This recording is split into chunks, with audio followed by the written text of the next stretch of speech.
무사셋. 자, 그러면 세 번째. 네, 세 번째는 네. 마지막 오! 스톡 옵션. 네. 네, 법무사님께서 한번 읽어주시겠어요? 네.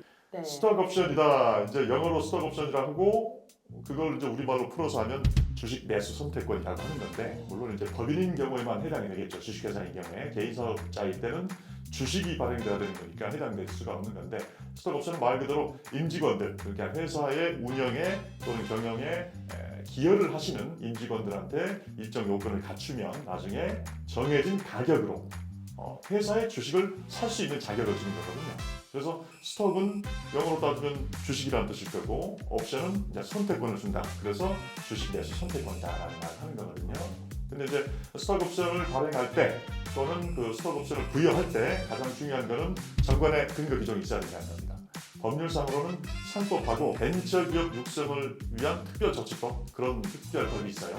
그 법에 근거 규정이 있는데 거기에도 그렇게 규정이 되어 있습니다. 정관의 규정을 보여야지 스톡 옵션을 부여할 수 있다라고 되어 있거든요. 그렇게 해서 부여하는 것이 첫 번째고 또 그것을 등기를 해야만 되고요. 그 다음에 부여된 스톡 옵션을 나중에 행사하는 것. 이것은 보통 계약을 어떻게 처리하느냐에 따라 다르겠지만 스톡 옵션을 부여하고 나서 2년 이상 근속을 해야지 행사할 수 있게 되거든요. 그때 이제 행사 가격 같은 것들을 미리 정한 조건에 따라서 스톡 옵션을 행사하게 되면 정해진 가격에 따라서 그 임직원이 회사에 주식을 갖다가 살 수 있게 됩니다. 그때 신주가 발행이 되니까 그때 가서 이제 회사에 발행한 주식 수와 자본금이 달라지게 되는 거죠. 그래서 네. 법무사 입장에서는 스톡 옵션을 부여할 때 등기를 하게 되고 나중에 또 행사를 해서 자본금이 바뀌게 될 때 등기를 하게 되고 크게 두 번 정도 등기 사항이 생기는 겁니다.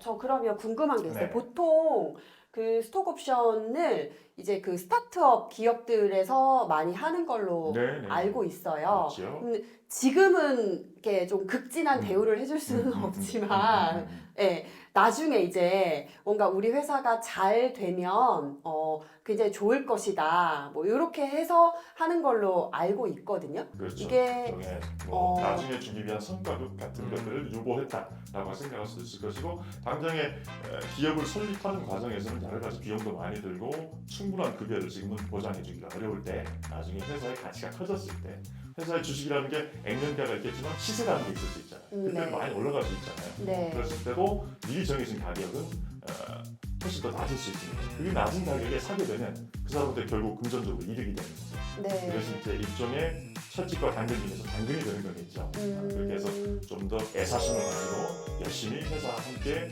커갑시다. 그렇게 설득하는 그런 효과가 있겠죠. 네. 저 스톡 옵션 그러면 다시 1번으로 내용이 돌아와서 만약에 벤처 기업들이 스톡 옵션을 너를 줄게라고 하면 근로계약서에 당연스럽게 좀 꼼꼼하게 기재를 좀 해놔야겠죠?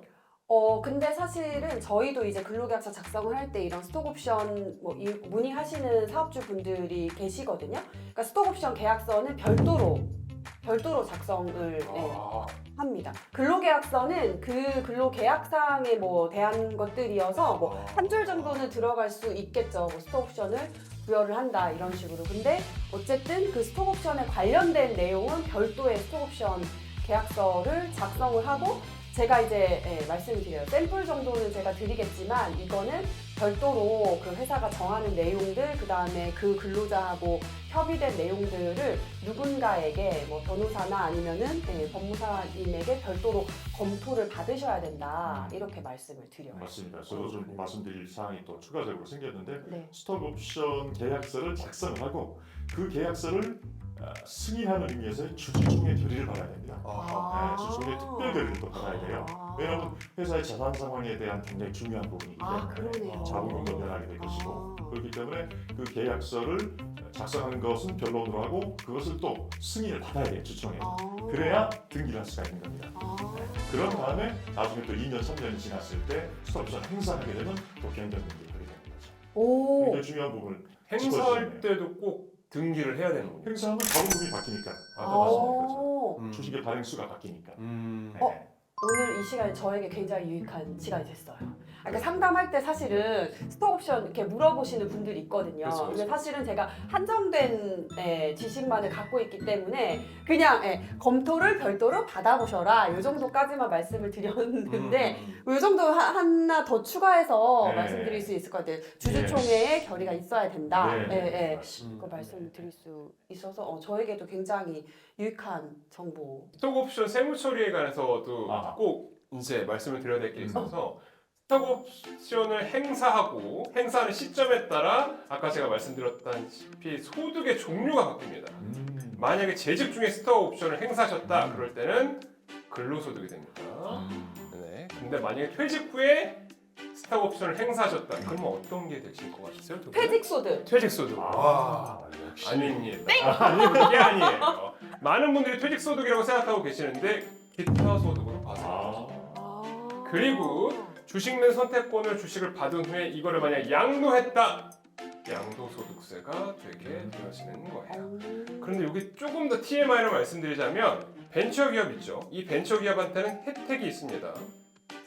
주식 매수권을 행사하게 되어지면 제가 뭐라고 그랬죠? 어떤 소득? 근로소득. 근로소득이죠. 벤처기업한테는 2천만 원까지는 비과세가 되어져요. 네, 행사이익의 2천만 원까지는 소득세를 과세하지 않습니다. 그래서 이거 벤처기업한테는 주식 매수 선택권 즉 스톡옵션이 굉장히 좋은 방안이 되어질 수도 있습니다. 그렇구나. 그래서 직원을 채용하는 초보 사업주가 알아야 할 기본적인 채용 가이드, 특히 스타트업 기업 그렇죠. 운영하시는 대표님들께 오늘 시간은 되게 많이 도움이 됐을 것 같아요. 네. 요즘 웃음이 많으신데 좋은 일이 있으시나 봐요. 그만하세요.